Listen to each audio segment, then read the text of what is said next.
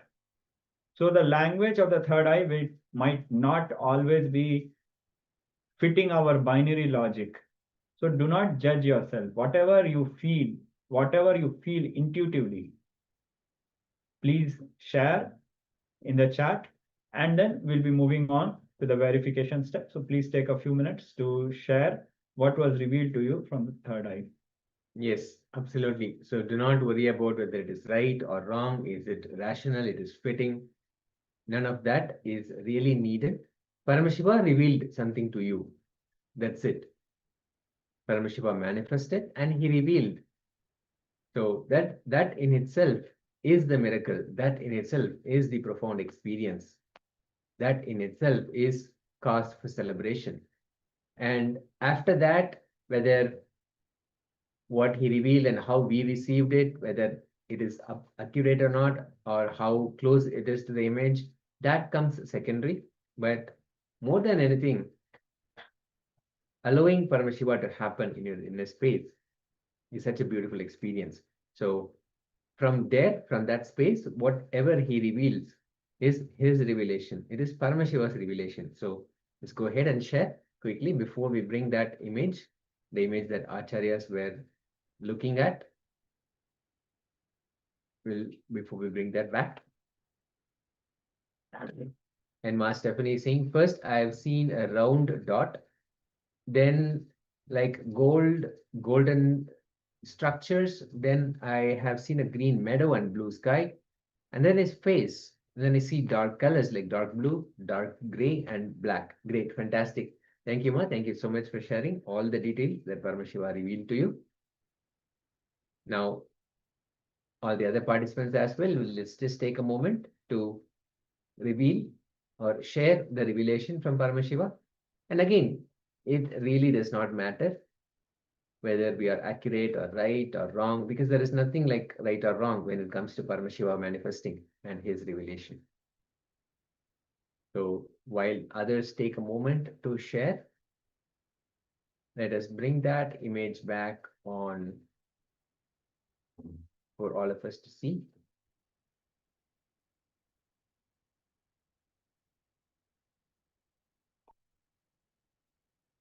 Let's take a moment to share. Yes. So just as Ma Stephanie was sharing, and it was very interesting to read through the sharing.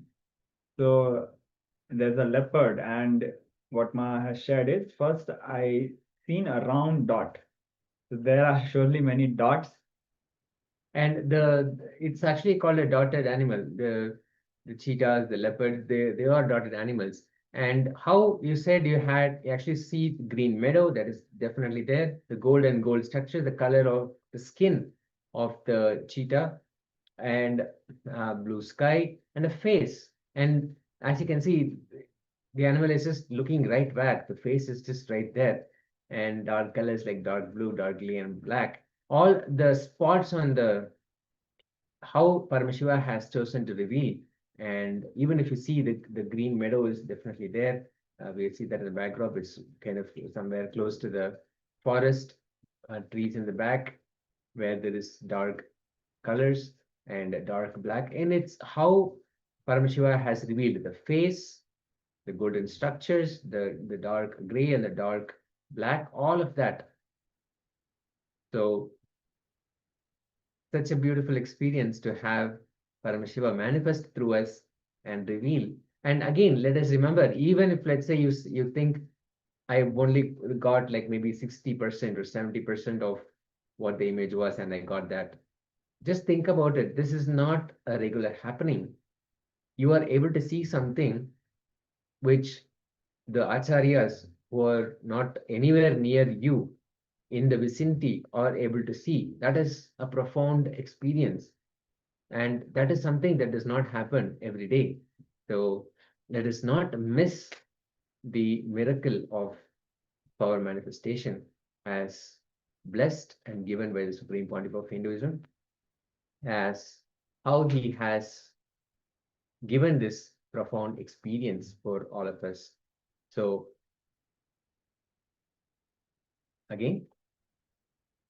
once again, thank you so much for being part of the process and going through this journey with all of us. Now, with that, let us enter into the next revelation.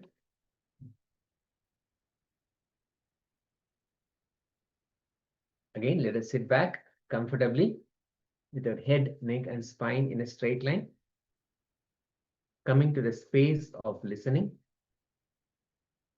We are going to be receiving powerful truths from the Supreme Pontiff of Hinduism on evolving our consciousness. So it's going to be a powerful revelation. So let us sit back in the space of listening and listen in to the Supreme Pontiff of Hinduism.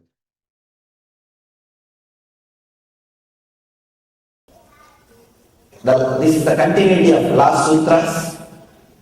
In the last few sutras, Patanjali has explained the 5 modifications of the mind which can lead to suffering or joy.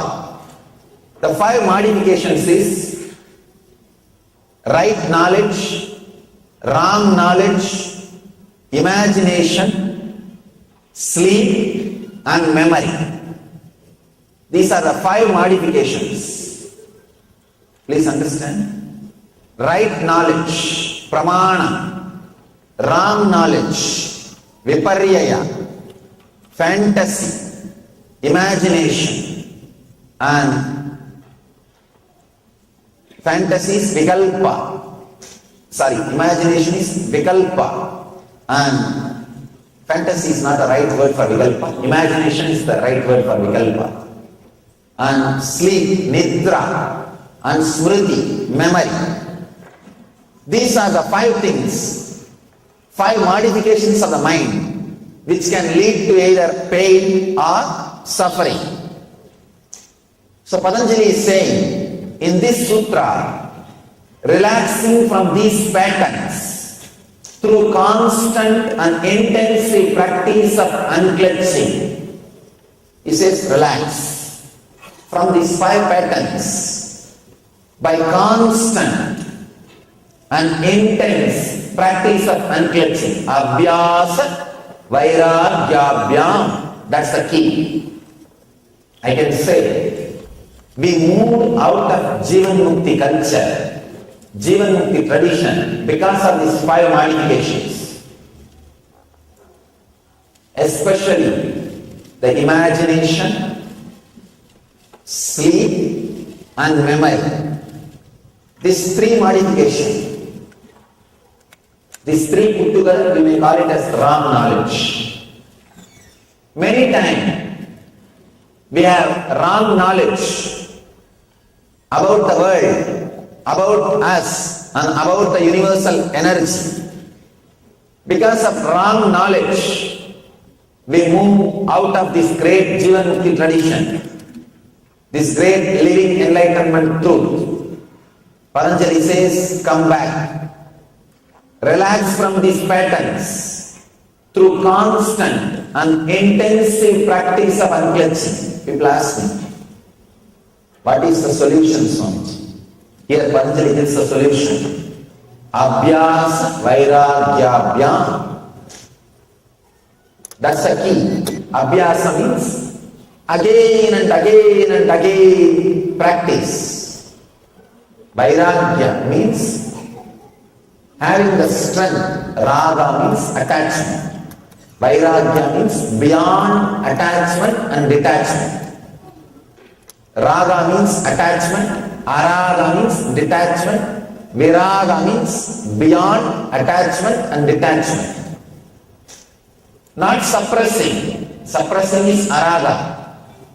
He says viraga, vairagya, understand. Evolving yourself to a different consciousness, to higher consciousness. Please understand. At the age of 7, you are attached to your toys. Now, do you say you are detached from your toys? No. You are neither attached nor detached. You are evolved. You have evolved yourself from playing with toys. Now you don't say, oh, it's so difficult for me to renounce my toys. No. You don't say, it's very difficult, I have to suppress myself, control myself, and throw the toys, hide it, or I have to escape to the country where toys are not sold. No. You just evolve yourself to the higher plane, to the higher consciousness. You evolve. So, vairagya with the toys have happened. Same way, raise yourself to the higher consciousness by constant practice, constantly remembering, constantly living these great truths, this great tradition, these great ideas. I can say the ultimate technique for achieving the truth is intensity. That is what Patanjali is saying here. Be intense. Remember, all the good things happened in your life is because you are living the Jivanmukti tradition. All the bad things happened in our life is because we moved in few places away from the tradition. Remember this. Intensify. Intensify. Abhyasa and vairagya. As Patanjali says, come back, come back, come back through constant remembrance. People come and tell me, Swamiji, I am not able to meditate. I ask them, how many times you tried? Oh, 3 times I sat for 5 minutes.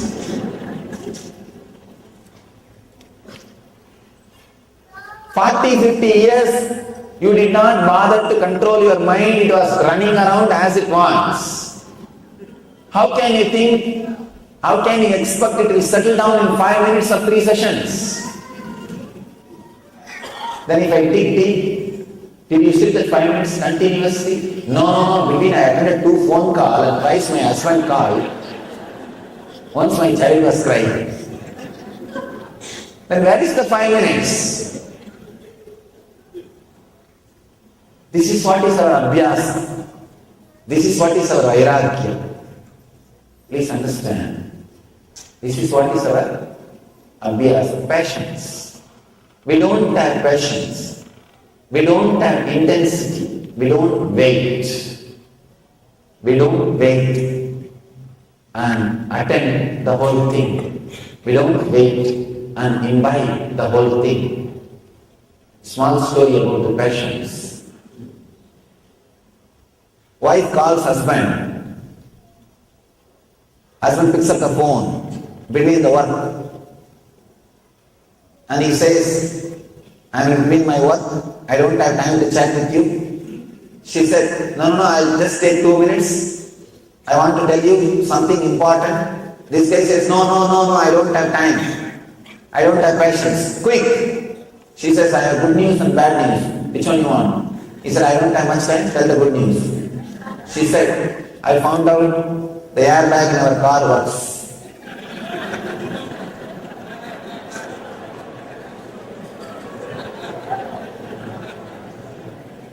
Understand?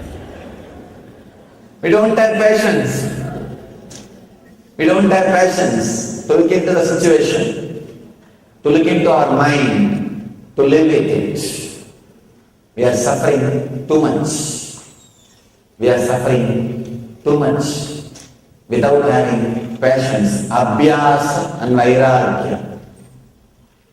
Without having that abhyasa and vairagya, we are suffering too much and unable to look into the truth, unable to see into the truth. This great word, abhyasa and vairagya, you can say, this is the essence of all spiritual practice. All rituals, all traditions, all the things we do is just to cultivate abhyasa and vairagya, intensity and patience. Intensity to do things, patience to look into the things, to wait for the result. Abhyasa and vairagya, either we are restless or we are not intense. Either we are restless or we are not intense. The great truth Patanjali is trying to express today is abhyasa and vairagya, the patience. Again and again, even patience may not be the right word. Intensity and again and again trying, constant and intensive practice. Whenever you feel like moving away from Dharma, come back. People come and tell me, Swamiji, I want to give up this habit. But again and again mind goes the same way, what to do? Don't feel too guilty about your failures.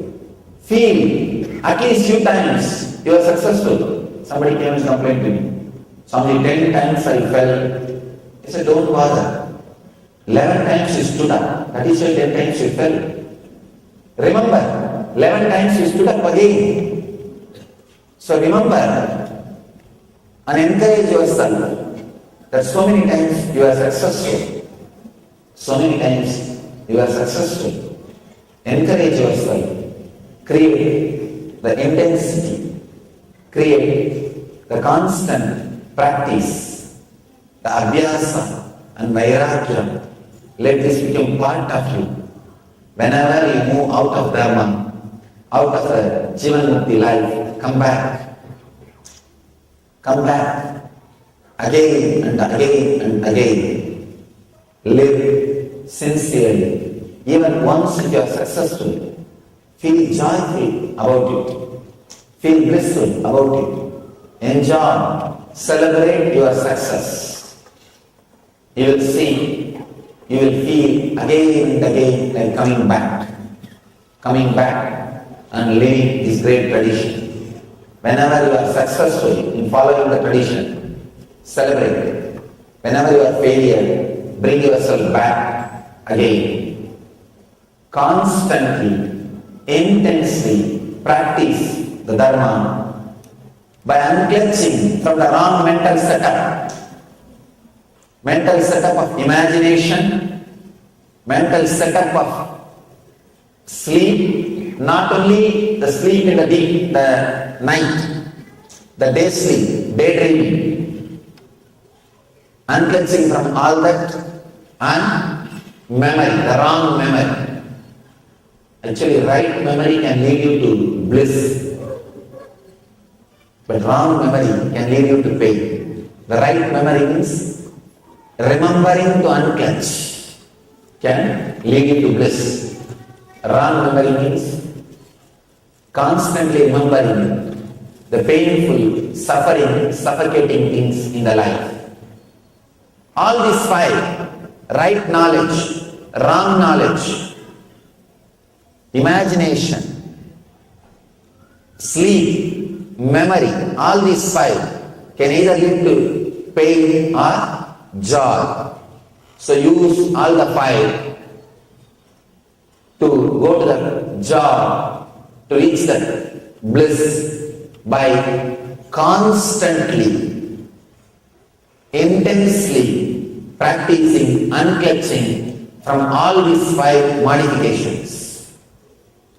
Practice continuously unclenching. Let me describe this unclenching. This is the ultimate technique from our Vedic tradition. Whenever a thought comes, don't give meaning to it. Just remember to come back to the source from which the thoughts are coming. Relax into the silence from which the thoughts are arising. This is the ultimate meditation technique also. I have explained in many discourses, like Be Unclenched, many programs, this unclenching technique. It's available even in YouTube. If you spend a little time and study this technique and practice, it will really lead you to deep peace and bliss. You will live Vedic tradition. Please understand, unless you yourself internalize our tradition, live the joy of our living enlightenment, Jivan Mukti, you cannot hold on to tradition, you cannot pass it on to the next generation.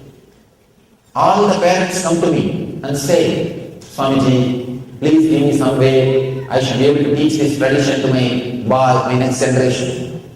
I tell them, first you internalize.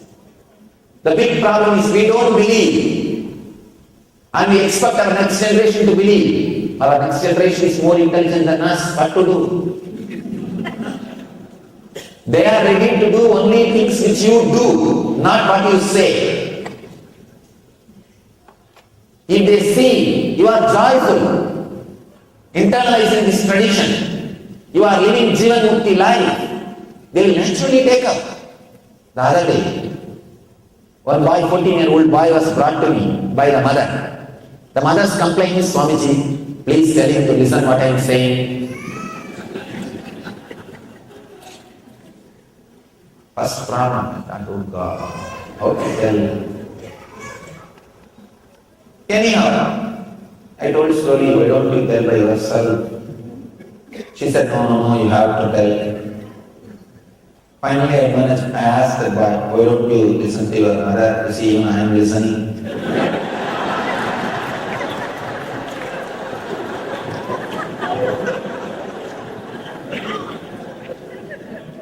That guy was so shocked. He said, Swamiji, she herself is not happy.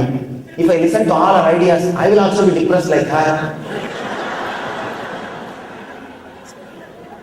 I was shocked. I somehow managed that boy. I convinced him, but I was not convinced. What he is saying is true.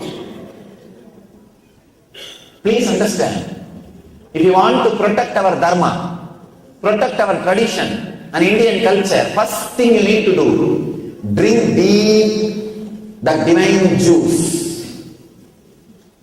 Drink the great tradition. Live it. Imbibe it.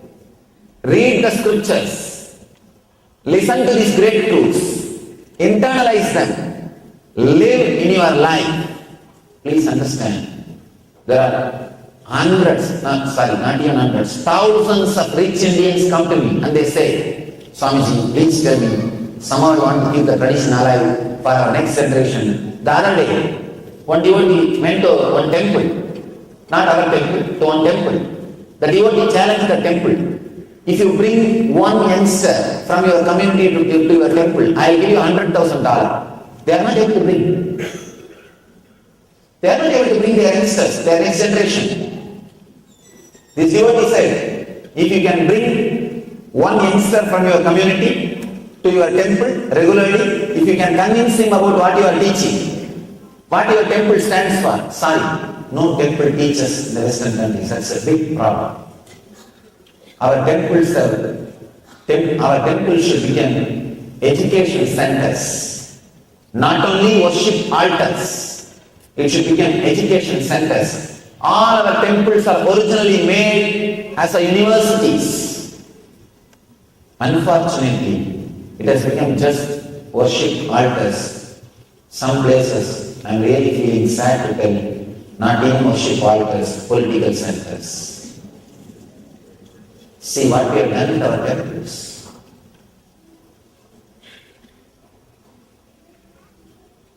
Hundreds of rich Indians, they come to me. Swamiji, please tell us some way how to transmit this tradition to them. How to give the family values to them. What to do? I tell them, come on, it is time. You internalize. You internalize these great truths and show because of these great truths you are living happily. The Vedic identity, the Vedic inner software as a utility value, prove it in your life. Only then they are going to take up, not otherwise. Hundreds of youngsters come to our temple. I ask them, why do you guys you come here and you don't want to go to some temple or you don't want to do other traditions, but why are you here around me? They say, Swamiji, many places we are put up by seeing the politics. The moment they see the politics, they lose respect for our tradition. The whole respect is lost. Please understand, all we need is we internalizing these great truths. Run the temple for God, not for our pride. Run the temple to hold on to this tradition. Run the temples as an education centers. Run the temple to spread these great truths. When we internalize, we ourselves feel enriched, empowered, enjoying, radiating these great truths. This living enlightenment, this Jivan Mukti, our next generation will be inspired. Your whole society with which you are living will be inspired. You will also feel like supporting this Dharma. Please understand, I have seen thousands of people trying to protect the Dharma without using it. Slowly, they lose the interest to protect or it becomes political power game. It becomes power game. Only if you yourself imbibe by practicing, if you yourself become a meditator, you yourself live these values, only then you will have constant inspiration to protect this Dharma, protect this tradition and share it with the next generation. I invite all the sanghas, organizations which are interested, which are working to protect Dharma through various ways. I invite them first experience it. Only then you will have constant inspiration to protect it. Only then you will understand why you should protect. What you are protecting or what you want to protect. Only then you will have inspiration to share it, to transmit it to the next generation. So, you yourself practice little meditation, practice little yoga. One sad part I saw, yoga is accepted so much all over the world. Patanjali is the greatest spiritual master. sad part. We ourselves don't practice. We think, oh, it's Indian, we know it. Because it's Indian, we know it. We know in the engagement, my grandfather used to do, he will tell me to do. It's okay, it's after all ours. Please understand, medicine may be yours, it may be in your bed, in the bedside cupboard, but only if you take, it will have effect. You will have effect. Just like medicine lying in the cupboard is no way going to heal you or cure you. The yoga or the great traditions lying in corner of your mind, thinking, oh, it's after all mine, I know it, we know it, is no way going to help you. Unless you live, it is not going to become part of us. So please understand, you yourself embody and practice, learn, let these great ideas enter you. Let you internalize these great ideas. Let you meditate a little bit and let you live the joy and bliss of living enlightened Jivan Mukti. Only then you will feel, you will know the reason why it should be protected. You will have tremendous inspiration to preserve it. You will have tremendous courage and energy to propagate it, to spread it. So, I call upon India and Indians all over the world, Uttishtata, Jagrata, Pratyavaran, Nibodhata. Arise, awake, stop not till the goal is reached. Goal is Jivan Mukti. Let you all live enlightenment. Let you all achieve and radiate living enlightenment, Jivan Mukti. Let you all achieve and radiate the eternal bliss, Nithyananda. Thank you.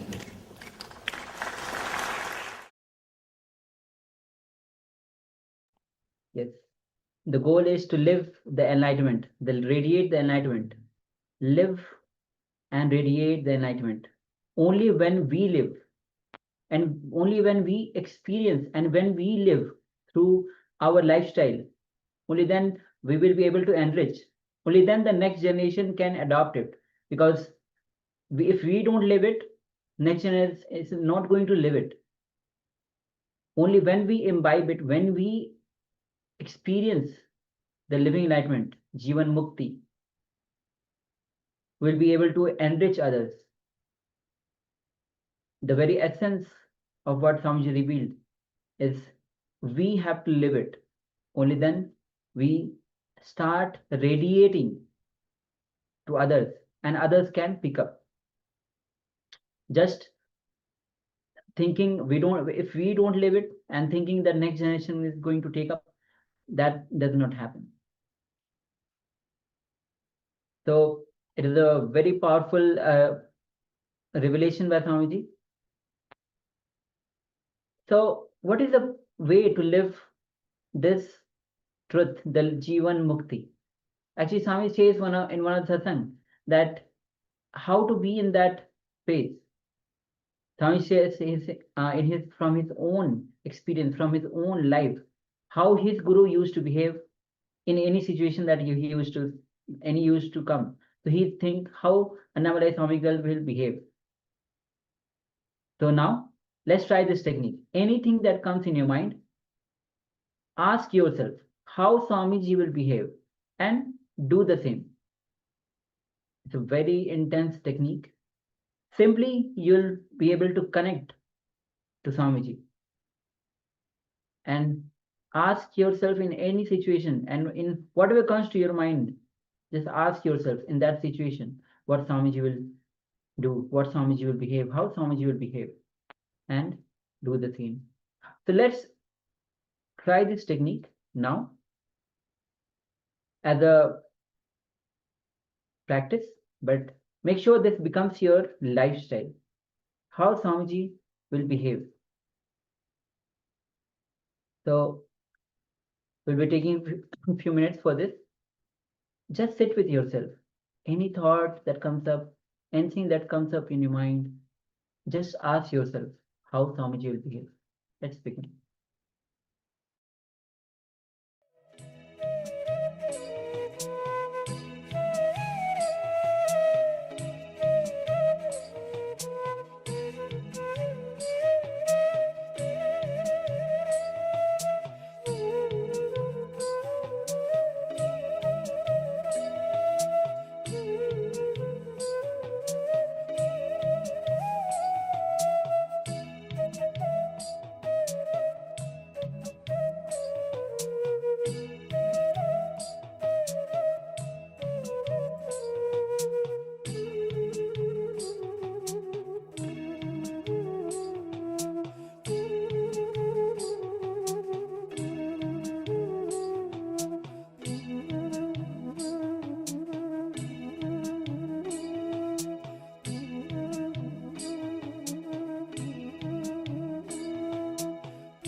Slowly, very slowly.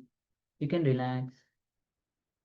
Understand this technique is why this technique is so powerful to connect with the Supreme Consciousness. Because when you behave how the masters behave, the master, the guru, Swamiji, who is established in the superconsciousness, when you behave the way, because the master's life is a Leela, and that life itself is called as Leela Dhyana. So when you connect with Swamiji, connect with the master, and think in this situation how Swamiji will behave. And if you don't act from how Swamiji will behave, and if you think, if you behave in the way the normal people behave, with whether it is through anger, agitation, greed, fear, you'll be having the same fate as other people have. When you connect with Swamiji, connect with the master, how they behave, if you behave that way, you get pulled towards how the space where they are in. That is the beauty of Leela Dhyana. In fact, Swamiji also was mentioning that he used to think how Annamalai Swamigal behave. Let me behave that way. So when any situation comes in your life, think how Swamiji will behave. So with this, now we'll be entering into the power manifestation. And today we are doing the power of remote scanning. So once again, we the Acharyas will be looking at a picture on our screen that will not be visible to you. You will be scanning the Acharyas for the image that the Acharyas are looking at. And after the power manifestation, will be displaying you, we will be projecting you the image which the Acharyas were looking at. So it's a very interesting power. So let's get ready. Let's get ready to enter into this round of power manifestation. So we Acharyas have already one picture that we are looking at. So let's get ready to enter into this round of power manifestation.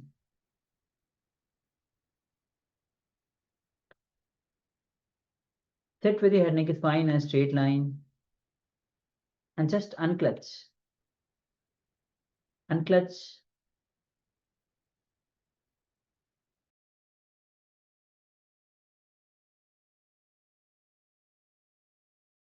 Unclutch. Unclutch from every single thought.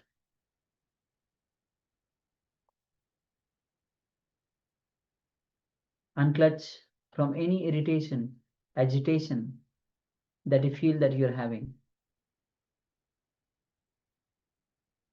Unclutch from any past hangovers, past incidents that are stuck in your inner space. You want to get rid of them, but you're not able to get rid of them. Just unclutch.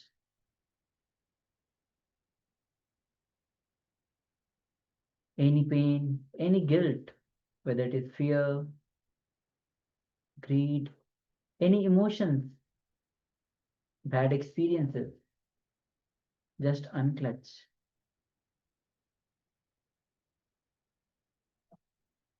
Whether it is your age, it is your gender, it is your national identity, it is your professional identity, just unclutch.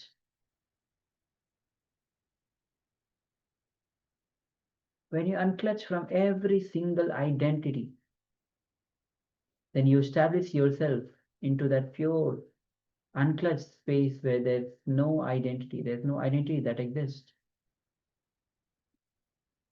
Just the oneness. The oneness exists. Not one, not two, not three. Just the oneness exists. As an experience, not as an intellectual thought, as an experience.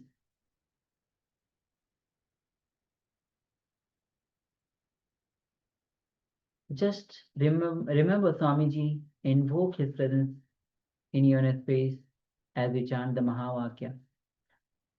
Om Nithyananda Paramashivoham. Om Nithyananda Paramashivoham. Om Nithyananda Paramashivoham. Keep chanting the Mahavakya and start to scan the image that the acharyas are looking at. So let's enter into the sound of power manifestation. Let's begin.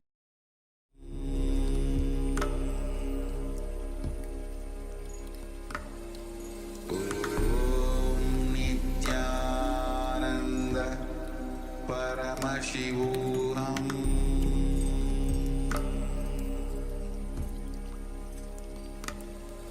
Om Nithyananda Paramashivoham.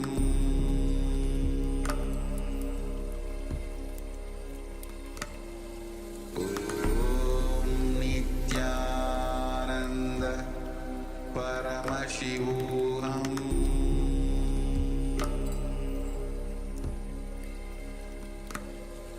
Om Nithyananda Paramashivoham. Om Nithyananda Paramashivoham. Om Nithyananda Paramashivoham.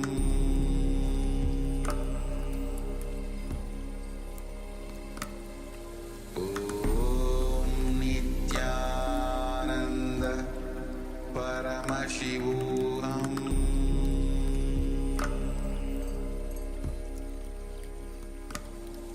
Om Nithyananda Paramashivoham.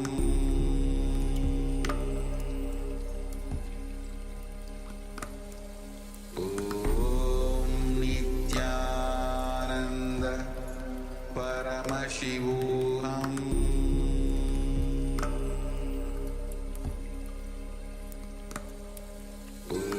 Om Nithyananda Paramashivoham.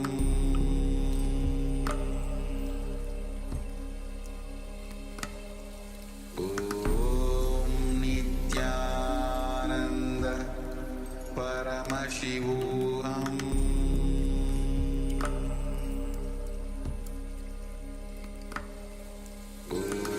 Om Nithyananda Paramashivoham.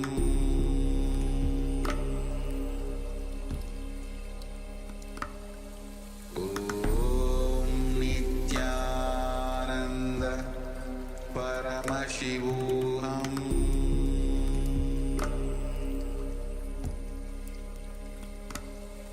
Om Nithyananda Paramashivoham.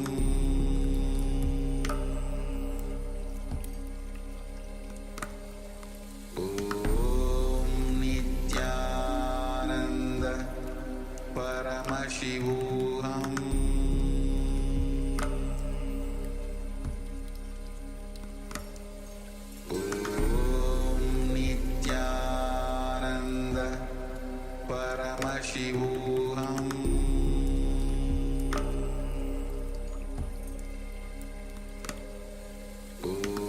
Om Nithyananda Paramashivoham.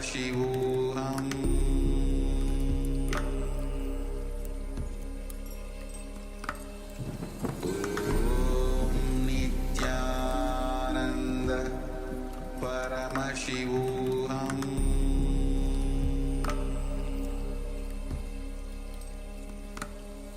Om Nithyananda Paramashivoham.